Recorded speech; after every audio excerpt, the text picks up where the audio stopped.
Hello friends, আমার রান্নাঘরে আপনাদের সবাইকে স্বাগতম। আজকে আমি আপনাদের সাথে শেয়ার করব এই শীতের মধ্যে আমাদের যেটা সবচেয়ে বেশি খেতে ইচ্ছে করে সেটা হলো পিঠা। সেই রকমই আজকে আমি নরম তুলতুলে দুধ চিতই পিঠা রেসিপি নিয়ে এসেছি। দেখুন এটা ঠিক কতটা নরম হয়েছে, খুব ইজিভাবেই কাটা যাচ্ছে এবং এটা তোলাও যাচ্ছে না, অনেকটা নরম হয়েছে জন্য ভেঙে যাচ্ছে। দেখুন কিভাবে এত নরম করে আমরা তৈরি করব, চলুন দেখে নেওয়া যাক।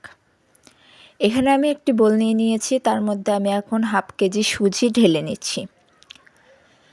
এখানে আমি কিন্তু আমার মেজারমেন্ট অনুযায়ী সব কিছু বলবো, আপনারা কতটা বানাবেন সেটা আপনাদের মেজারমেন্ট অনুযায়ী বানাবেন। তারপরে নিয়ে নিচ্ছি হাফ কেজি ময়দা, তারপরে এর মধ্যে দিয়ে দিলাম জল। জল দিয়ে আমি এটাকে খুব ভালো করে একটা ব্যাটার তৈরি করে নিব। এটার ঘনত্ব আপনারা অবশ্যই লক্ষ্য করবেন, এরকম ঘনত্বে আমরা এটাকে তৈরি করে নিলাম। এর মধ্যে এখন 1 চামচ লবণ দিয়ে দিচ্ছি, দিয়ে এটাকে আমি লবণটাকে আবারও খুব ভালো করে মিশিয়ে নিব। এভাবে হাত দিয়ে খুব ভালো করে মিশিয়ে নিয়ে এটাকে এখন 1 ঘন্টার জন্য আমি রেস্টে রেখে দিব ঢাকনা দিয়ে। তাহলে কি হবে, সুজিটা আমার অনেকটা সফট হয়ে আসবে। এখানে দেখুন আমি 2 লিটার দুধ জাল করতে দিয়েছি। এর মধ্যে এখন দিয়ে দিচ্ছি আমি 500 গ্রাম খেজুরের গুড়। দুধ পিঠা কিন্তু আমাদের খেজুরের গুড় দিয়ে খেতেই বেশি মজা লাগে।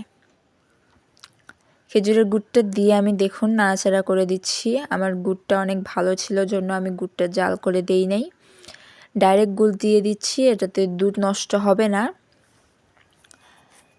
এভাবে এটাকে ঘনত্ব করে আমি জাল করে নিব। এর মধ্যে দিয়ে দিচ্ছি আমি 2টা সাদা এলাচ, দিয়ে দিচ্ছি 2টা তেজপাতা, দিয়ে এটাকে আবার খুব ভালো করে নেড়ে ঘন করে জাল করে নিব। এবার আমি ওই ঢাকনাটা খুলে দিচ্ছি। দেখুন আমার সুজির ব্যাটারটা কিন্তু তৈরি হয়ে গেছে। এই দেখুন ঘনত্বটা, এটা এখন কিন্তু সুজিগুলো একদমই গলে গেছে। এবার এখানে একটি মাটির কড়াই নিয়ে তার মধ্যে এই রকম পরিমাণে আমি ব্যাটার দিয়ে একটি মাটির ঢাকনা দিয়ে ঢেকে দিচ্ছি। তারপরে 5 মিনিট পরে দেখুন তুলে নিচ্ছি। এটা দেখুন আপনারা ওপর থেকে কতটা ছিদ্র ছিদ্র আর একটু ফুলে উঠেছে। এবার এভাবে আমি তুলে নিব, নিয়ে আমি দেখুন দুধের মধ্যে ভিজিয়ে দিচ্ছি।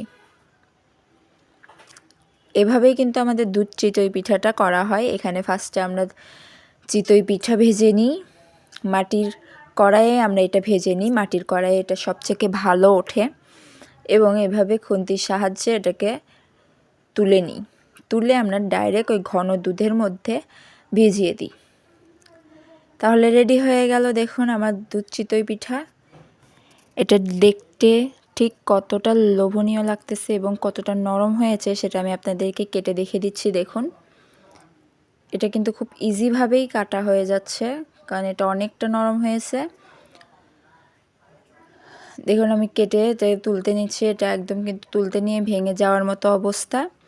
ঠিক এরকমই হবে দুধ চিতই পিঠা। আশা করব আপনাদের সকলেরই ভালো লেগেছে। আপনারা অবশ্যই শীতের এই মৌসুমে এই পিঠাটা ট্রাই করবেন। ভালো লেগে থাকলে আমার চ্যানেলটি সাবস্ক্রাইব করে আমার পাশে থাকবেন আরও নিত্য নতুন ভিডিওর জন্য, এবং শীতের দিনে পিঠা আমি আরও নিয়ে আসব। আপনাদের ভালো লাগলে আমার চ্যানেলটি সাবস্ক্রাইব করে আমার পাশে থাকবেন। ধন্যবাদ।